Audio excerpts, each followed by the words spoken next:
Judge Richard Calloway had spent 30 years making people lower their eyes in his presence, and he had grown comfortable with the fear that followed him into every room. On a quiet Friday afternoon, he decided to teach what he privately called an arrogant black woman, a lesson she would never forget, simply because she had dared to question one of his rulings from the back of his courtroom. He ordered her held overnight for contempt of court, certain that a single night behind bars would break her composure and remind everyone present who truly held power within those walls. He did not know who she was. He did not bother to ask. By the next morning, the entire state judicial system would tremble, because the woman he had thrown into a cold holding cell was the president of the State Bar Association itself. The capital city moved slowly that afternoon, the kind of slow that settles over government buildings on the last working day of the week.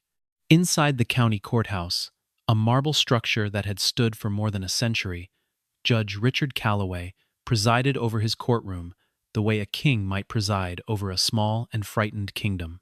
He was 61 years old, silver-haired, broad in the shoulders, and possessed of a voice that could fill a chamber without ever rising above a measured growl.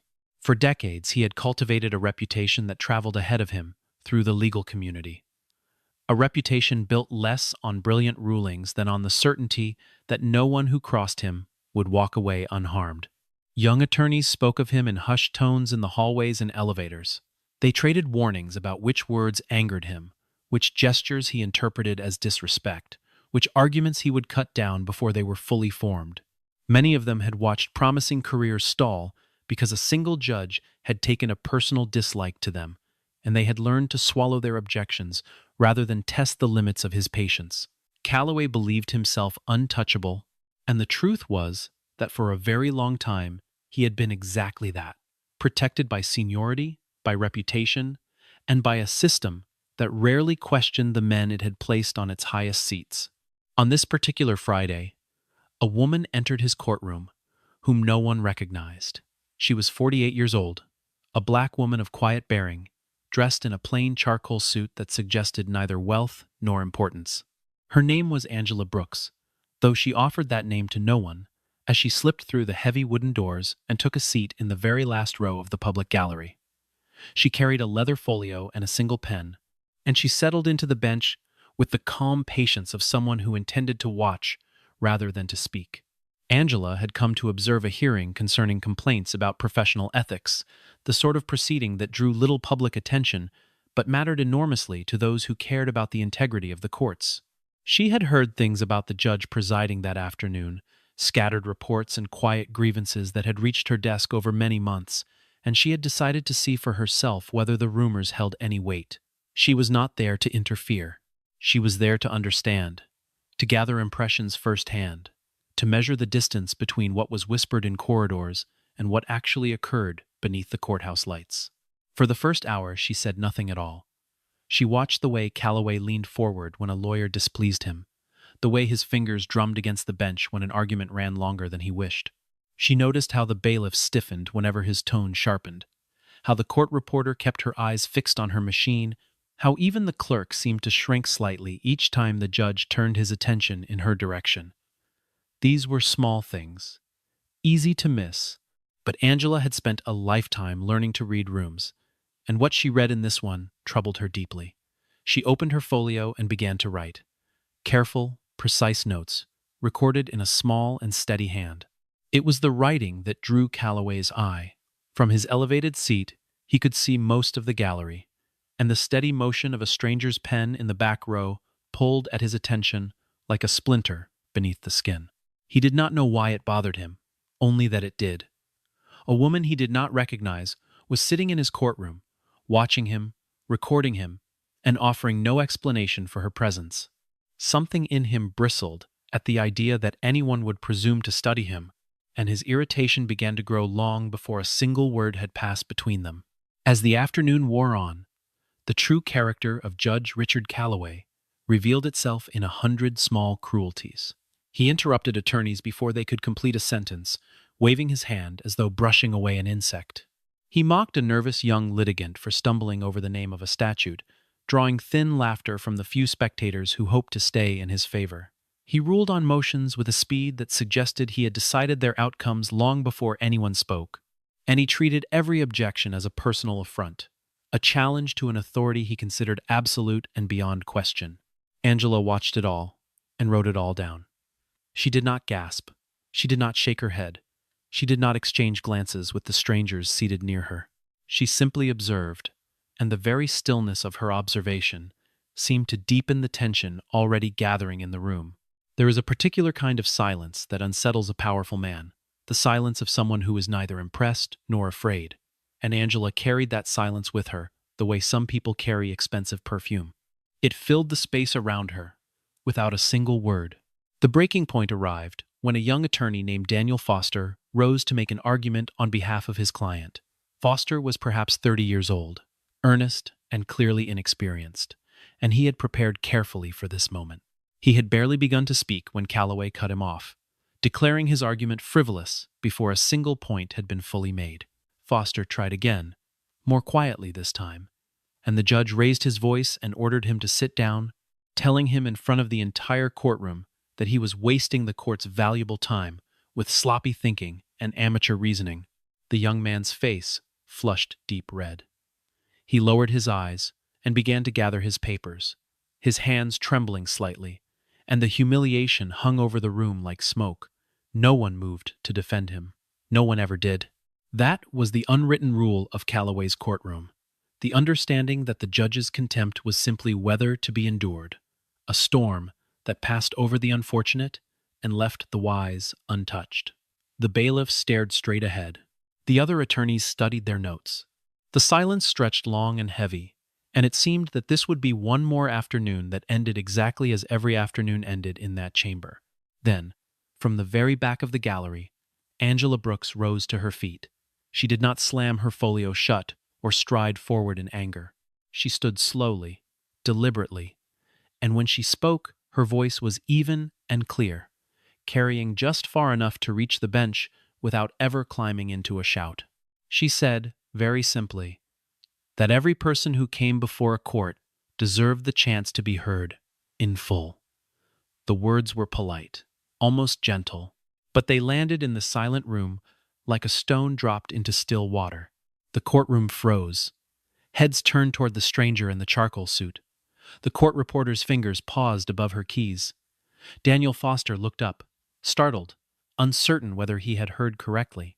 In all his years on the bench, almost no one had spoken to Richard Calloway that way, and certainly no one from the public gallery, no one without a title or a stake in the proceedings, no one who appeared to be nothing more than an ordinary woman who had wandered in off the street. Calloway turned his full attention upon her, and his eyes carried open contempt. He looked her over from across the room, taking in the plain suit and the modest folio, and he arrived at the conclusion he was already determined to reach. Here was an interruption, a nuisance, a woman who did not understand the seriousness of where she stood, or whom she addressed. He leaned forward and asked her, in a voice dripping with disdain, exactly who she thought she was. Angela met his gaze without flinching. She did not raise her chin in defiance or narrow her eyes in challenge. She simply answered, in the same even tone, that she was a citizen who cared about justice. Nothing more, nothing less. The answer was modest and unremarkable, the kind of phrase that should have ended the exchange.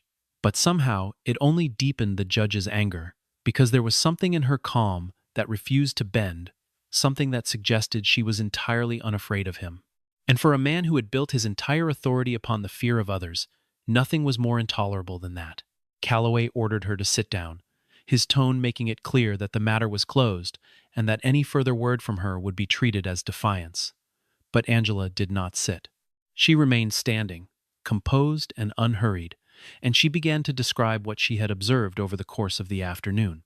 She noted, with quiet precision, that certain procedures had been skipped, that attorneys had been denied the opportunity to make their full arguments, that the basic rights of those appearing before the court were being quietly set aside in the name of speed and the judge's personal convenience. A ripple moved through the gallery. Some of the spectators nodded, almost involuntarily, recognizing the truth of what they had just witnessed but never dared to name aloud. Others shrank back, frightened by the boldness of the stranger and certain that her words would bring consequences down upon the entire room. A few of the attorneys exchanged glances, torn between admiration and alarm, wondering who this woman could possibly be to speak so freely in a place where everyone else had long since learned to hold their tongues. Richard Calloway felt his authority being challenged in a way it had not been challenged in many years, and the sensation enraged him. He had grown so accustomed to deference that the absence of it struck him as a kind of violence, an assault upon the natural order of his courtroom. Rather than answer her substantive points, he reached for the oldest weapon of the cornered powerful, the personal attack. He called Angela a troublemaker, a disruptive presence, who had come to his court for no purpose other than to create chaos and seek attention for herself. He went further. He told her, with theatrical condescension, that she clearly did not understand the law, that she had no business commenting on matters far beyond her comprehension, that she should return to whatever ordinary life she had left behind and leave the practice of justice to those qualified to administer it. He expected the insult to wound her, to send her back into her seat in embarrassed silence, the way his words had silenced so many before her. Instead, Angela responded with the law itself. Calmly, almost conversationally, she cited the precise provisions that governed the conduct of a hearing, the specific rules of procedure that guaranteed an attorney's right to be heard, the established standards that defined the proper behavior of a judge upon the bench. She spoke the language of the courts fluently, effortlessly, naming sections and principles without hesitation, and as she did, the entire room understood that whoever this woman was, she was no confused bystander. She knew the law far better than the man who was supposed to embody it. The effect was devastating. Calloway, who had just declared that she did not understand the law, now found himself outmatched in front of the very people he ruled by intimidation. His face darkened. The murmurs in the gallery grew louder, and he could feel the room slipping out of his control for the first time in longer than he could remember. He had tried to humiliate her, and she had quietly humiliated him instead, and a man like Richard Calloway could not allow such a thing to stand. His pride, wounded and exposed, demanded an answer, and he reached for the one form of power he still held absolutely within those walls. He could not out-argue her, so he would simply remove her. He drew himself up to his full height behind the bench, his jaw tight, his eyes blazing, and he declared in a voice meant to shake the room that she was in contempt of his court. The word fell like a hammer, and the gallery went utterly still. Angela did not waver. She looked up at him, calm as still water, and replied that she was not showing contempt for the court at all. She was, she said, defending the very principle of the rule of law, the foundation upon which every legitimate court was built. The distinction was lost on Calloway, or perhaps he understood it perfectly and despised it all the more, because it implied that he himself had strayed from that foundation. Either way, her composure only fed his fury. He turned to the bailiffs standing at the edge of the room and issued his order in clipped, deliberate words. "Take this woman into custody. Hold her overnight. No release, no bail, no exceptions, until the court reconvened in the morning." The instructions were extraordinary, far beyond any proportionate response to a few measured words from a member of the public, and everyone present knew it. A current of disbelief ran through the gallery. Attorneys who had spent careers fearing this man now stared in open shock at what he was doing. The bailiffs hesitated just for a moment, caught between their duty to obey and the dawning sense that something had gone badly wrong. But the habit of obedience was strong, and after that brief pause, they began to move toward the woman in the charcoal suit. Daniel Foster, the young attorney whose defense had started all of this, half rose from his chair as though to protest, then stopped himself, frozen by uncertainty and fear. The whole room seemed to hold its breath, waiting to see whether the stranger would resist, would weep, would beg. She did none of those things. Angela Brooks gathered her folio with unhurried hands and stood waiting for the officers to reach her. As they approached, she looked once more toward the bench, and she asked the judge a single quiet question. Was he certain, she asked, that this was truly what he wished to do? The question was not a threat. It carried no anger, no warning, only a strange and steady calm that made it somehow more unsettling than any outburst could have been. It was the question of someone who already knew how the night would end. Calloway, blind with wounded pride, heard only insolence in her words. He waved a dismissive hand and told the bailiffs to take her away, and so they did. They escorted Angela Brooks from the courtroom, through the heavy wooden doors, down the marble corridors, and toward the holding facility attached to the building. She walked between them without resistance, her head level, her steps unhurried, leaving behind a courtroom full of people who would never forget what they had just seen, and a judge who believed, foolishly, that he had won. In the holding area, the staff who processed new arrivals were accustomed to a particular range of reactions. Some people came in furious, shouting about lawyers and lawsuits. Others came in terrified, shaking and tearful. A few came in defeated, hollow-eyed, resigned to whatever the system had decided for them. Angela Brooks fit none of these patterns. She answered every routine question politely and precisely. She followed every instruction without complaint, and she moved through the entire process with a composure so complete that the officers found themselves stealing glances at her, trying to make sense of a calm that did not belong in a place like this. One of the older guards, a man who had worked the holding area for 20 years, remarked quietly to a colleague that he had never seen anyone handle a night in custody quite like this. There was no fear in her, he said, and no anger either, only a kind of patient certainty, as though she were simply waiting for a delayed appointment rather than sitting in a cell. The colleague shrugged, but he too had noticed it, and the strangeness of the woman lingered in the air of that grim little wing long after she had been shown to her cell. Angela was permitted one phone call. She made it briefly, speaking only a few low words into the receiver before returning the handset to its cradle.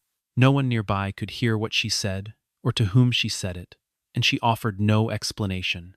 She simply made the call, thanked the officer who had escorted her, and returned to her cell to wait.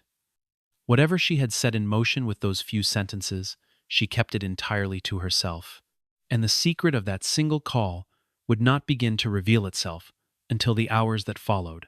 The cell itself was small and cold, furnished with nothing but a narrow bench and the kind of harsh light that never quite turned off. Most people who passed a night in such a place measured the hours by their misery, listening to the muffled sounds of the building and counting the minutes until release. Angela measured them differently. She sat with her back straight and her hands folded, and she used the silence to think, reviewing in her mind everything she had witnessed that afternoon, organizing it, weighing it, preparing for the conversations she knew would come. Where another person might have surrendered to fear, she simply went to work within the quiet of her own thoughts. The guard who had remarked on her composure passed her cell more than once during his rounds, and each time he found her the same, calm and upright, neither asleep nor restless. He had seen powerful men reduced to weeping inside those walls, had watched the confident and the arrogant crumble within an hour of the door closing behind them. This woman did neither. There was something in her bearing that troubled him, a certainty that did not fit her circumstances, and he found himself wondering, against all his experience, whether the system had made a mistake it did not yet understand. He kept the thought to himself, but it nagged at him through the long hours of the night. Outside the holding area, in the corridors and parking lots of the courthouse, the afternoon's events had begun to spread. The attorneys and spectators who had witnessed the confrontation could not keep silent about it. They gathered in small clusters, speaking in low, urgent voices, replaying what they had seen and struggling to believe it. A judge had jailed a member of the public, denied her bail, and ordered her held overnight, all because she had calmly pointed out his abuses and answered his insults with the law. Even by the standards of Richard Calloway, it was extraordinary. A recording of the proceeding existed, captured by the courtroom's own cameras as a matter of routine, and copies of it began to pass quietly from hand to hand among the legal community that evening. Attorneys who had not been present that afternoon watched it with mounting disbelief. They saw the young lawyer humiliated, the stranger rise and speak with perfect composure, the judge erupt into fury, and the unthinkable order to take her into custody. The footage spoke for itself, and it spoke loudly, and the questions it raised could not be unasked. Across the city, In offices and homes and quiet restaurants, a debate began to take shape among the people who understood what they were watching. Was a judge permitted to do this? Had Richard Calloway crossed a line from which there was no return? For years his conduct had been tolerated, excused, explained away as the temperament of a demanding jurist. But there was something about this incident, something about the calm dignity of the woman he had jailed, and the naked cruelty of his response, that made it impossible to look away. The slow, smoldering resentment of an entire profession was beginning, at last, to catch fire. Among those who watched the footage that evening was Daniel Foster, the young attorney whose humiliation had set the whole confrontation in motion. He sat alone in his small apartment, replaying the moment when the stranger in the charcoal suit had risen to defend his right to be heard, the only person in that entire courtroom who had spoken up for him. He felt a complicated mixture of gratitude and guilt, gratitude that someone had finally said what needed to be said, and guilt that he had frozen in his chair while she was led away in his place. He did not yet know who she was, but he resolved that if anyone asked him what he had witnessed, he would tell the truth without hesitation, whatever the cost to his fledgling career. Others made the same quiet resolution that night. The events of that afternoon had shaken loose, something that had been held tightly in check for years, a collective willingness to pretend that nothing was wrong, that the abuses of a powerful man were simply the price of doing business in his courtroom. One by one, the people who had endured his cruelty began to reconsider their silence. They remembered their own humiliations, the cases they had lost, not on the merits but on the judge's whim, the clients they had failed, because the man on the bench had decided to make an example of them. A reckoning had been postponed for a very long time, and the woman in the charcoal suit had brought it suddenly, irreversibly close. That evening, as the sun set over the Capitol, a veteran attorney named Marcus Whitfield sat in his study and watched the courtroom footage for the third time. Whitfield had practiced law in that state for nearly 40 years. He had argued before every court that mattered, served on countless committees, and shaken hands with 3 generations of judges. He prided himself on knowing everyone of consequence in the legal world, on recognizing a face long before he could place a name. And as he watched the woman in the charcoal suit rise and speak, a cold and creeping recognition began to spread through him. He leaned closer to the screen. He studied the set of her shoulders, the steadiness of her voice, the particular way she cited the statutes without a moment's hesitation. And then it struck him, all at once, with the force of a physical blow. He knew that woman. He had sat across a conference table from her. He had listened to her deliver remarks at the most important gatherings in the profession. His face went pale, and the glass in his hand trembled slightly as the full meaning of what he was seeing crashed over him. The woman Richard Calloway had thrown into a holding cell, the woman he had called a troublemaker who did not understand the law, was Angela Brooks. And Angela Brooks was not a confused member of the public who had stumbled into the wrong courtroom. She was the president of the State Bar Association, the elected leader of every licensed attorney in the state, the single most influential figure in the entire legal profession across that territory. She held authority over the very standards of conduct that governed lawyers and, by extension, sat at the heart of the system that oversaw judicial ethics. Whitfield set down his glass with shaking hands and reached for his phone. He understood immediately that this was not a private embarrassment that would fade by Monday. This was a catastrophe in the making, and it was unfolding in real time. He began to make calls, one after another, to colleagues and committee members and old friends in positions of authority. With each call, the news traveled further, and with each retelling, the disbelief deepened. A sitting judge had jailed the president of the state bar.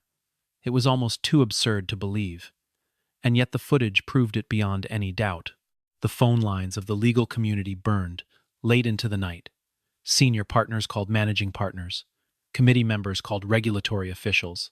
Word reached the offices that oversaw judicial conduct, the bodies responsible for investigating exactly the kind of behavior captured on that recording.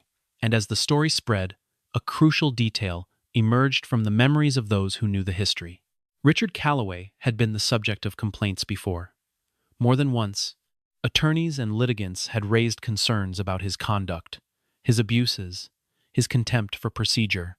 But somehow, those complaints had never led to a full and proper investigation, deflected by his seniority and the reluctance of a system to confront one of its own. Now, in the space of a single afternoon, Calloway had done something that could not be deflected or excused. He had not merely mistreated an attorney or bullied a litigant. He had unlawfully jailed the highest-ranking lawyer in the state, the very person whose office stood at the center of professional oversight, and he had done it on camera, in open court, in front of dozens of witnesses. The man who had spent his career counting on his untouchability had finally made himself impossible to ignore, and he had done it without the faintest idea of who his victim truly was. While the legal world erupted around her, Angela Brooks slept soundly in her cell, or appeared to. She had no need to make frantic calls or rage against the walls, because she understood, better than anyone, exactly what would happen next. She had spent the afternoon documenting everything, and the night had handed her something she could never have manufactured on her own. The most powerful judge in the capital had revealed his true nature in front of every witness who mattered, and he had done it to her, the one person in the state best positioned to ensure that the truth was heard. The trap, if it could be called that, had been entirely of his own making. Morning came gray and cold over the capital. Richard Calloway arrived at the courthouse in a mood of quiet triumph, certain that the previous afternoon had restored order to his domain. He had taught the insolent woman a lesson, he believed, and he expected to find his courtroom restored to its familiar atmosphere of deference and fear. He nodded curtly to the security staff at the entrance and made his way toward his chambers, rehearsing in his mind the satisfaction of releasing the troublesome stranger and watching her slink away, humbled at last. But something was wrong, and he sensed it before he could name it. The corridors felt different. The clerks who usually greeted him with anxious courtesy avoided his eyes. Attorneys he passed in the hallway fell silent as he approached and watched him with strange, unreadable expressions. There were more people in the building than there should have been on an ordinary morning, clustered in small groups, speaking in murmurs that ceased the moment he drew near. A coldness settled over him, an instinct that the ground beneath his certainty had begun to shift. He entered his courtroom and found it far more crowded than any routine docket would explain. The gallery was full, and the faces it held were not the usual mix of litigants and bored spectators. He recognized senior attorneys, prominent figures from the most respected firms in the state. He saw members of committees he half remembered, officials whose presence in his courtroom made no sense at all. The room held a charged, expectant, the quiet of people waiting for something significant to occur, and every one of them was looking at him. He climbed to his bench more slowly than usual, his earlier triumph curdling into unease with every step. He scanned the gallery for the woman he had jailed, expecting to find her chastened and silent, perhaps released and seated somewhere in shame. He did not see her. Instead, he saw the faces of people who outranked him in influence, if not in title, people whose attention had never before turned in his direction, and he felt the first true tremor of dread move through him. Something had happened overnight that he did not understand, and the not understanding was worse than any explanation could have been. Before he could fully grasp what was happening, the doors at the back of the courtroom opened, and a procession entered. At its center walked Angela Brooks, no longer in the rumpled charcoal suit of the day before, but in crisp professional attire, her bearing as composed and dignified as it had been when she sat unnoticed in the back row. Around her walked a group of men and women whose identities Calloway began, with growing horror, to recognize. These were senior members of the legal establishment, officials of the ethics board, representatives of the body charged with overseeing the conduct of judges themselves. As Angela entered, something extraordinary happened. The people in the gallery rose to their feet. Attorneys, officials, staff, witnesses, all of them stood, not for the judge upon his elevated bench, but for the woman walking down the center aisle. It was a gesture of respect so complete and so spontaneous that its meaning could not be mistaken. Richard Calloway stood frozen behind his bench, his triumphant expression draining away, replaced by the dawning, sickening realization that he had made a mistake of catastrophic proportions, and that the cost of it was about to be made plain to him in front of everyone he had ever sought to intimidate.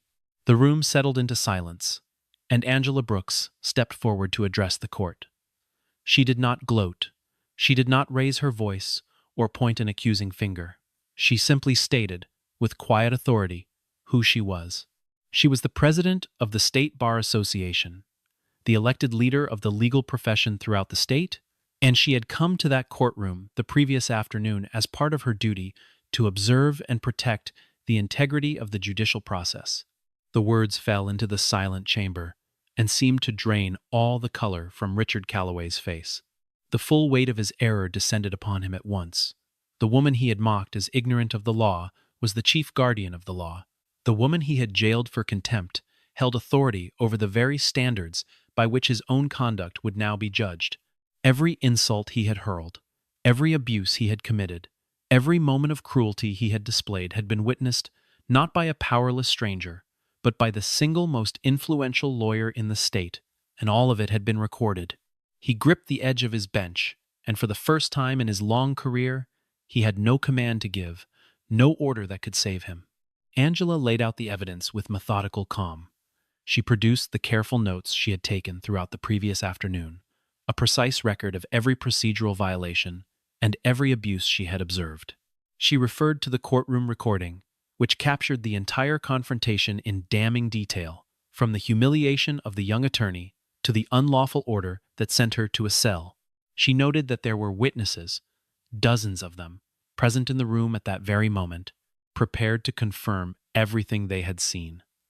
And then she turned to the history, the record of complaints lodged against Richard Calloway over the years. It became clear, as she spoke, that the events of the previous day were not an isolated incident, but the latest chapter in a long pattern. Calloway had been the subject of grievances before, repeated concerns about his temperament, his abuses, his disregard for the rights of those who appeared before him. Yet each of those earlier complaints had stalled, deflected by his seniority and the reluctance of the system to scrutinize one of its own. They had remained unresolved, gathering dust, lacking the single decisive piece of evidence that would force a reckoning. Now that evidence existed. His conduct the previous afternoon had supplied it, captured beyond dispute, witnessed by the very people empowered to act. She spoke of those earlier complaints not with anger, but with a kind of weary precision, naming the years they had been filed, describing the way each one had quietly disappeared into the machinery of an institution unwilling to confront itself. Some had come from young attorneys, too frightened to press the matter. Others had come from litigants who lacked the standing or the resources to be taken seriously. Each had been individually dismissible, and so each had been dismissed until the pattern they formed together had been allowed to fade from view. Angela laid them out side by side, and the pattern became undeniable, a portrait of an abuse that had been hiding in plain sight for years. As she finished, several people in the gallery rose to speak, voluntarily, without being asked. They were attorneys who had appeared before Calloway, men and women who had carried their own private humiliations in silence for years, and now, in the presence of someone who had refused to be silenced, they found their own voices at last. One described a hearing in which his client's rights had been brushed aside. Another recounted being threatened with sanctions for raising a perfectly legitimate objection.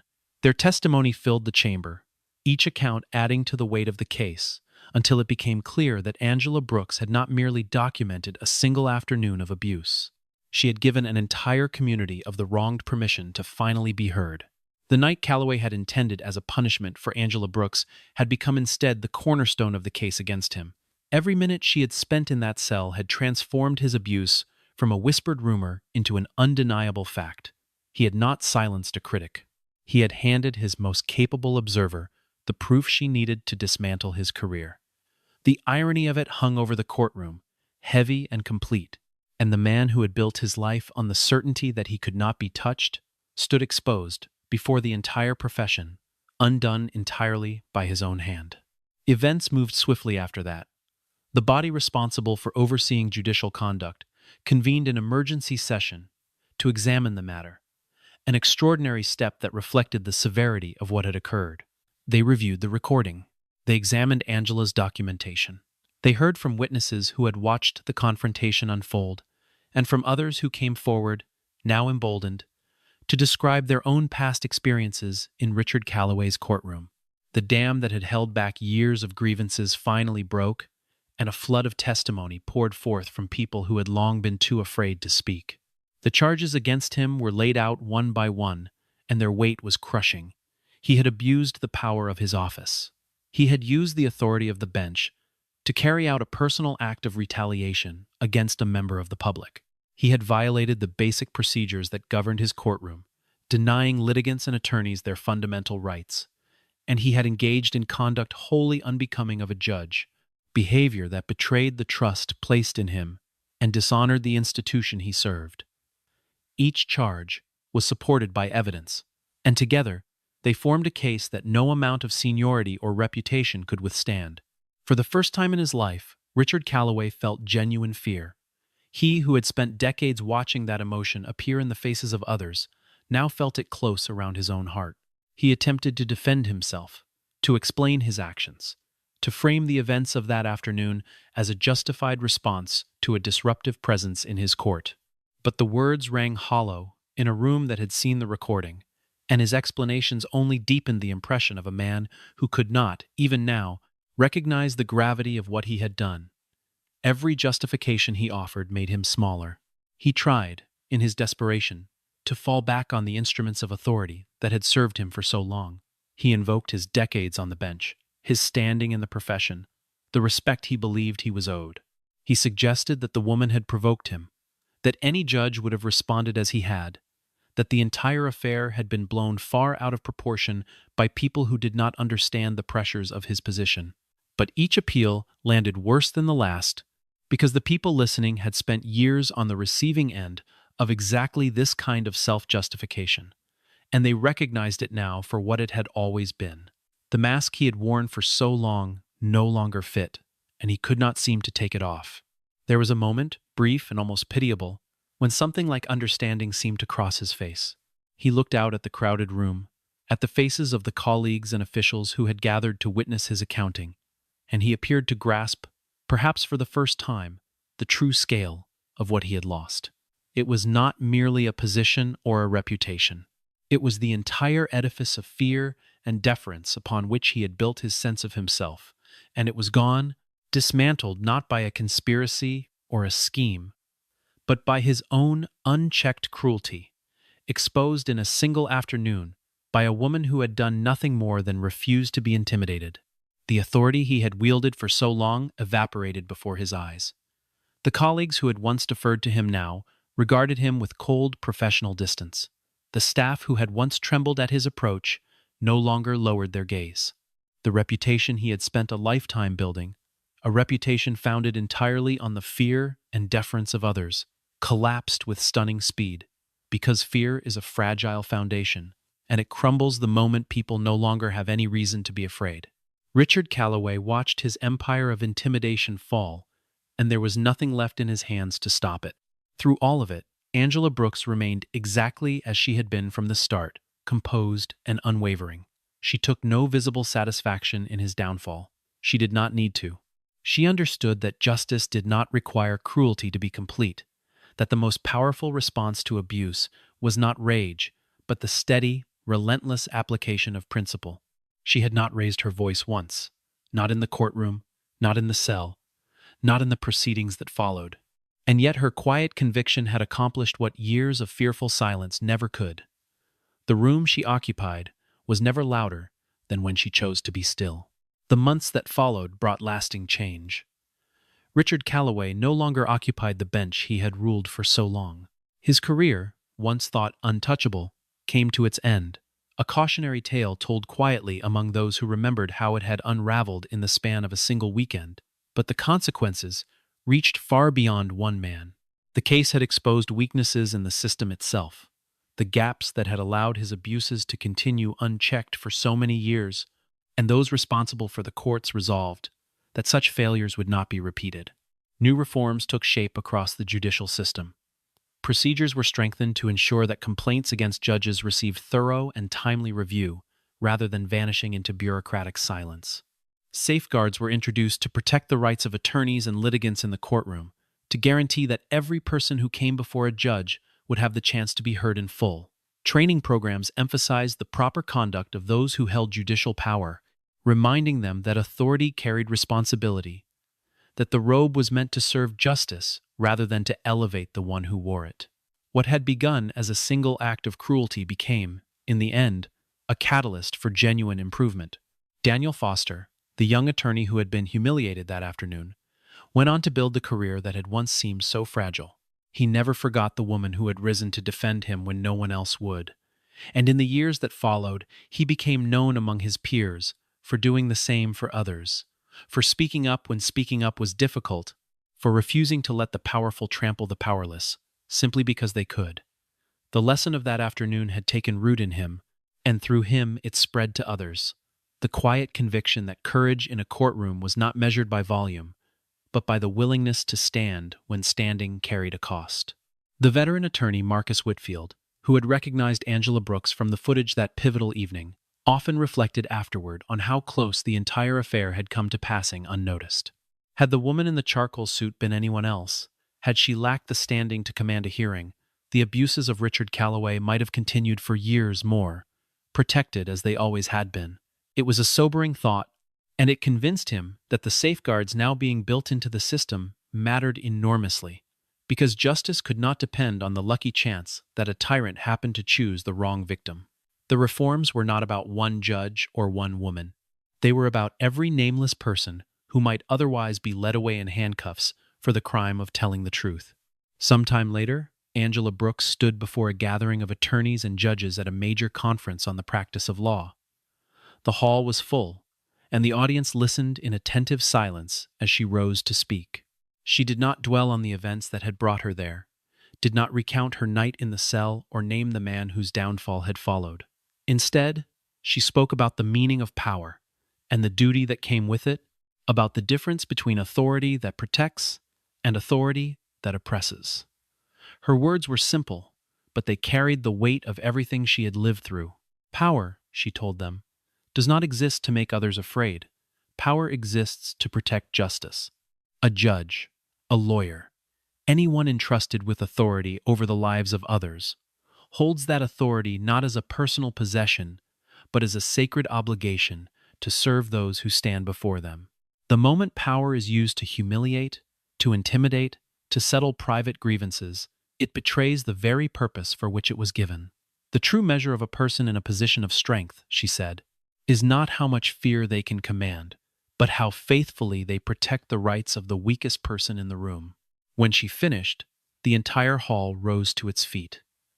The applause swelled and held, a long and genuine ovation from a room full of people who understood exactly what her words had cost and exactly what they meant.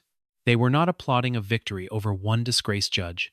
They were applauding a principle, restored and affirmed, the principle that no one stands above the law, not the powerful, not the senior, not the man on the highest bench.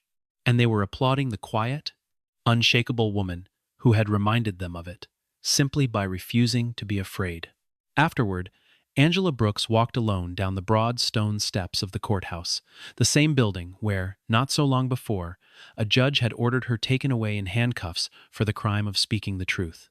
The sun had broken through the clouds, and its light fell warm and clear across the marble, across the columns, across the figure of the woman descending toward the street below.